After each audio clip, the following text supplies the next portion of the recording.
Solid Waste Management Act at iba't ibang mga environmental concerns. Sabay-sabay yan, Malu. Hindi ka pwedeng magtutok sa isa. Lalo na ngayon, El Nino. Kawawa magsasaka, tututukan mo rin sila. Nagtanong po kami sa Institute for Political and Electoral Reform ukol sa mga plataforma ng mga kandidato. Ang sabi nila, ang medyo kahinaan ng inyong plataforma, parang more of the same. Ibig sabihin, ipagpapatuloy kung ano yung kasalukuyang nagaganap at baka hindi naman lahat yun kaaya-aya o maayos. Parang programang halos hinalaw daw sa programa ng Arroyo Administration.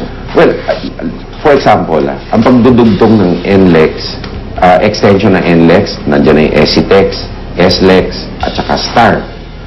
We should build on that Sa tingin ko, hindi sayang ang pera. Ito malaking halimbawa. Yung Skyway, hanggang bigutan lang. Ngayon lang dinugtungan. Ang opportunity loss niya, napakalaki. At saka ang cost na magdugtong na hindi tuloy-tuloy, 3 or 4 times na napipinsala ang ating mga... Yan ang dapat matutunan ng Pilipino. Kailangan may logical continuity in long-term infrastructure. Hindi yung talagang reversal na pabago-bago. Ngayon, sa peace paradigms, kailangan mo mag-adjust kasi nagpapalit araw-araw. Sa political paradigms mo, kailangan mag-adjust ka rin kasi nagpapalit-palit yan at leadership style na yan. Mr. Secretary, marami po sa kandidato natin tubo galing sa mga pamilyang dati nang nasa politika o dynasty. Anong stand dito? Sa akin, 50-50 yan ang individual characteristics naman ang talagang dapat pag-aralan. Pero para mabuwag ang dynasty, sa tingin ko, kung talagang gusto ng taong bayan, nangyari na in recent history, i-capacitate natin ang political parties. Hayaan na natin silang kumalap ng pondo, legitimately and transparently, para magastusan ng mga kandidato na kailangan pambuwag ng dynasties. Kasi it's unfair naman, just by mere fiction of affinity or consanguinity na natatanggal. Dahil dynasty. Oo. Tingnan mo natin yung inyong para sa spirit ng transparency.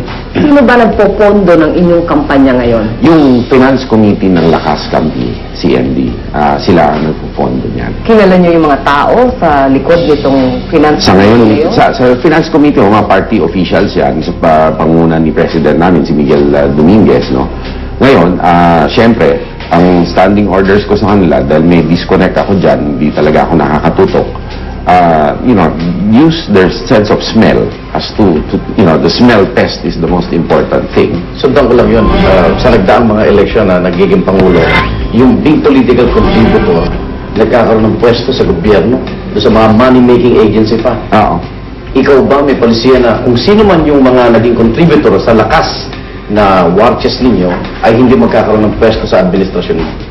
Ay, natural yun. Dahil magkakaroon na kaagad ng capture, kahit papano.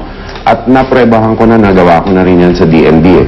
Marami nga nagtampo sa akin dahil nag-closet talaga ako sa mga transactions, sa supplies. Wala akong kinausap na mga suppliers o whatnot na kinatampo pa nga ng ibang mga tao yun sa akin.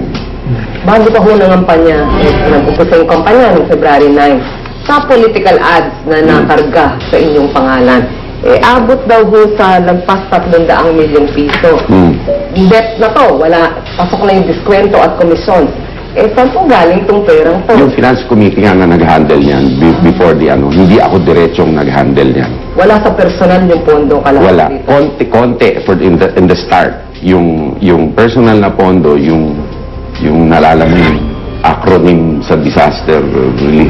Regional autonomy, medyo madalas yung pag-usapan nito. Ano bang inyong pamantayan sa pagpili ng mga rehiyon gagawing autonomous?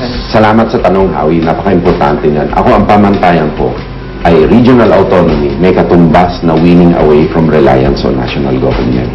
So, importante, capacitated na ang mga areas na binibigyan ng autonomy. Kaya na.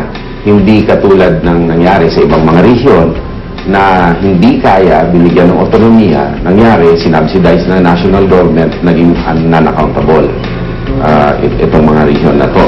Meron pang discontiguousness itong mga rehiyon na to, tulad ng RMM, Sulu, Tawi-Tawi, tapos Tabato, very, very unmanageable yung disconnect. So ano mga unang rehiyon sa tingin nyo ang dapat bigyan ng autonomiya?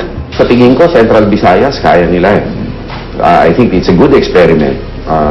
for us na bigyan natin ng autonomy. Katulad, bigyan natin ng kapangyarihan mag-charter ng sarili na mga kumpanya para makuha na nila yung fees doon, ano? And may sharing formula na nasa income taxes. Well, Secretary Isidoro, sa inyong pananaw, dapat bang panagutan o at least magpaliwanag si Pangulong Arroyo sa mga ilang isyu na hindi tapos? Fertilizer fund scam, Hello Garci, pagbaba niyo sa pwesto. Oo man o hindi ang sagot ninyo, bakit? Well, sa explanation, kung may katanungan, dapat siyempre magpaliwanag ang lahat. At yung sa ganang akin naman, kaya ako naman hindi binibigyan ng comment, I'm not a credible commentator regarding that kasi kapartido ko ang ating Pangulo, kasamahan ko. Either way, mapeperwisyo ang aking sariling posisyon sa hindi tamang paraan. Ganito, ang hinihiling ko, kung may credible na body na mag-iimbestigahan nito, nakatanggap-tanggap ng tao in the future, may finding sila, aking respetuhin. At sa aming pagbabalik, mga kontrobersya at personal na issue, sasagutin ng ating kandidatong si Gibo Isidoro.